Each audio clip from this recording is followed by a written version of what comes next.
So, Master Darren Deojee, it wasn't actually a title that was attributed to you in honour of your awesomeness.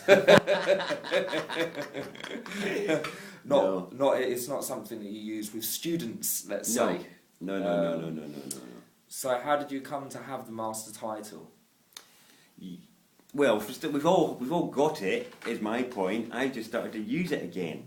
So like you say, I'm not using the title master in any sort of spiritual or hierarchical context. It's purely to do with my relationship with public servants, because my belief is that the master title is our constitutional title that recognises that we, the people, are the top of the chain of authority in this country, that we are the ones who call the shots, as it were, and that has been not only forgotten but misapplied by our employed servants. So you're talking about master as opposed to mister?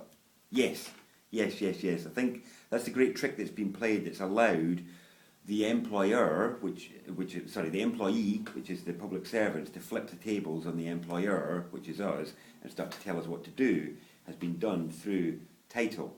So we're the kind of ones that have been whipped into performance now through not just taxation but charging and constant money grabbing from the state, and this has been done through title.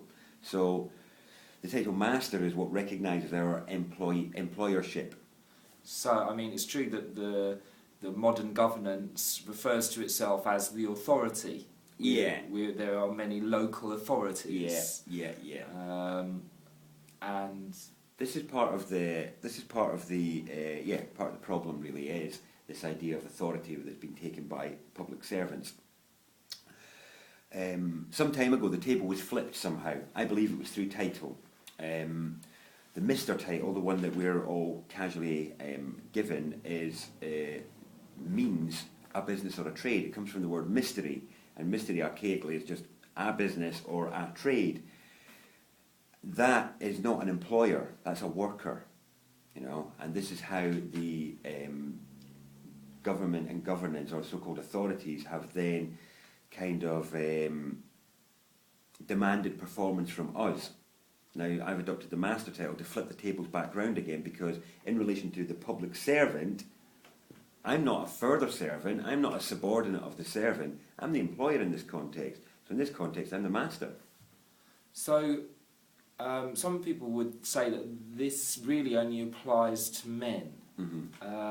Obviously, the female titles relate to marriage, predominantly, with Mrs. and Miss. Yeah. So, what would you propose modern women employ as a title? Yeah, I would suggest the same. I think the same. I think we've got a big problem to do with women, seeking equality and seeking, equanimity between the sexes. Well, the easiest way to do it is to have the same title. Then it's not gender specific. Then isn't that much better than any of the other options, really? The problem is obviously that some women will take issue with the title master as being a sexualised title, being about men, but it's actually not. It's a completely asexual title. The definitions of it in the legal dictionaries I've looked at are all about the master is the employer, the master is the creditor and the principal, the master is the captain of their ship. It's nothing about being a man in there. It's all, a woman can be any of those things. And in relation to public servants, where the servant can be either a man or a woman, that means that the relationship's the same, though. It's the master. It's, you're the servant at the minute, I'm the employer, so therefore I'm the master. It doesn't matter whether you're a man or a woman. So what about the Miss title? Yeah, Miss dates back to when women didn't have the rights that men had, when they couldn't work, they couldn't vote, and all this sort of thing.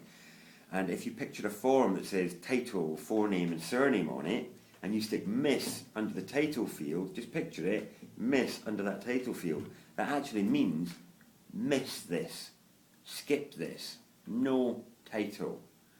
So Miss still continues to represent the fact that women have no entitlement. Because all of our titles are so important in this country, all of our entitlements come from our title. And so for women, when they had the Miss title, it meant they had no entitlement. They no status whatsoever. So taking the master title would just fix that outright. And so Mrs.?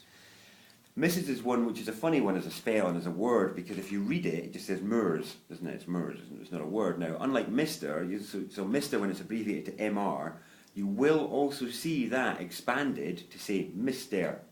You will never see Mrs. expanded. And if you do, people will tend to put mistress there, which isn't actually true, because mistress used to refer to the bit on the side, as it were, or the woman other than the main woman in the home, in a way. Now, yes, I know there are some references to mistress having the mistress of the house as being the equivalent of master, but it has too muddy a connotation for it to be correct.